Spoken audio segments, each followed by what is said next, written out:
vous parler de la notion de miracle. Le miracle, c'est une notion qui est incompatible avec l'idée de création, par certains côtés. En tout cas,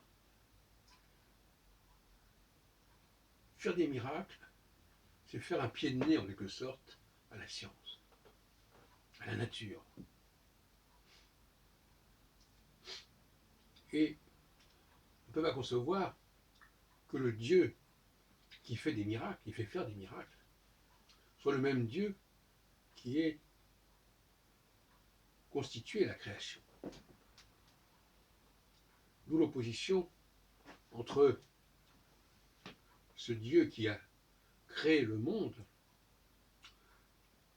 quel que soit ce monde d'ailleurs, et le Dieu qui prend un malin plaisir à détourner, à contredire l'ordre des choses. On voit bien qu'il y a là deux entités qui s'opposent. D'un côté, il y a Yahvé qui permet à Moïse de faire des miracles. De l'autre côté, il y a celui que je n'ose plus appeler Elohim parce que ce n'est pas la bonne formule.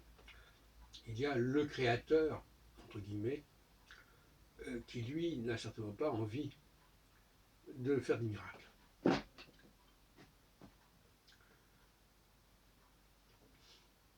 Donc là, on voit même que la notion de miracle est une question polémique.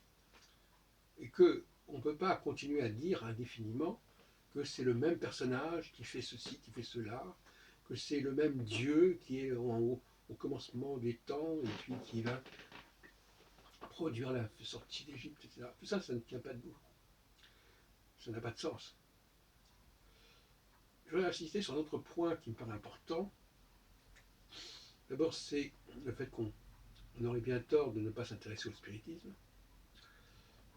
Ça fait partie de ces points aveugles comme l'astrologie ou comme le sexe, qui sont une sorte d'occultisme en quelque sorte.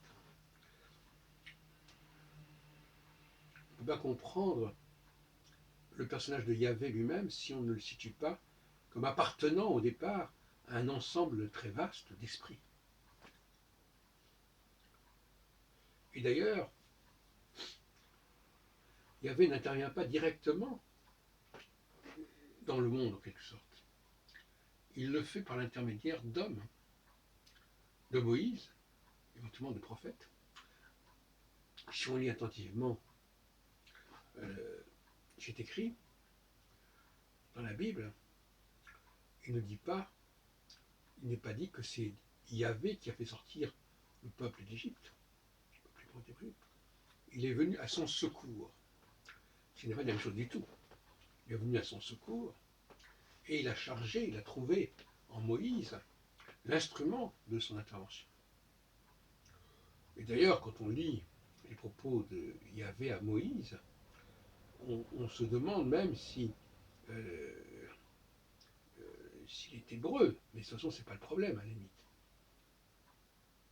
Yahvé s'adresse à Moïse en disant, tu vas t'occuper de ce peuple, tu vas le faire sortir, et ce n'est pas Yahvé lui-même qui va intervenir.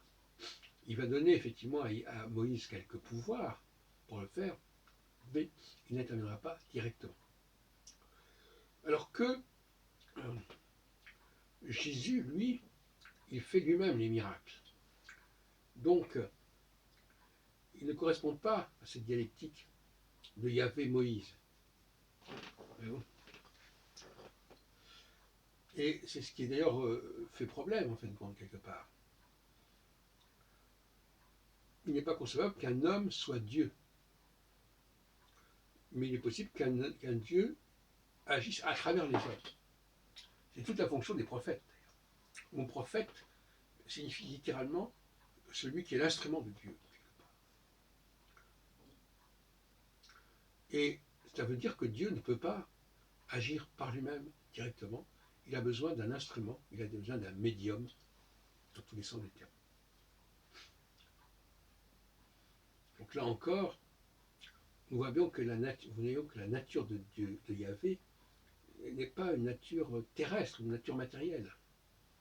C'est une nature qui appartient au monde des morts, des ombres. Et à ce propos, d'ailleurs, force est de constater l'importance tout de même accordée à ce qui se passe après la mort. Comme si on allait rejoindre un autre monde, un autre univers, un autre monde. D'ailleurs, c'est une expression qu'on emploie souvent pour désigner l'au-delà. Il y a même eu une revue à laquelle j'ai participé qui s'appelait L'autre monde, dans les années 70. Et donc, Yahvé n'est pas celui qui va travailler la matière. Il va simplement travailler les esprits. Il est esprit lui-même. Et d'ailleurs, les miracles sont peut-être des hallucinations, qui sait. Sont peut-être des visions. C'est peut-être pas quelque chose de l'ordre de la réalité absolue. C'est peut-être ce que nous sommes amenés à vouloir voir, comme un magicien ou un prestigiateur nous oblige, nous conduit à voir des choses qui n'existent pas, mais qui nous fait croire, parce qu'il nous manipule. Donc voilà ce que je voulais vous dire sur Yahvé. Il n'est pas de même nature, il n'est pas de la même nature que les Elohim, enfin, ce qu'on appelle les Elohim, mais je le dis comme ça par compromis, mais ce n'est pas le mot qui convient, puisque le mot Elohim désigne justement tout ce qui concerne Yahvé. On ne peut pas à la fois concerner Yahvé et les autres entités. Donc là, il y a une confusion extrêmement fâcheuse. Voilà, j'espère avoir clarifié un peu les choses.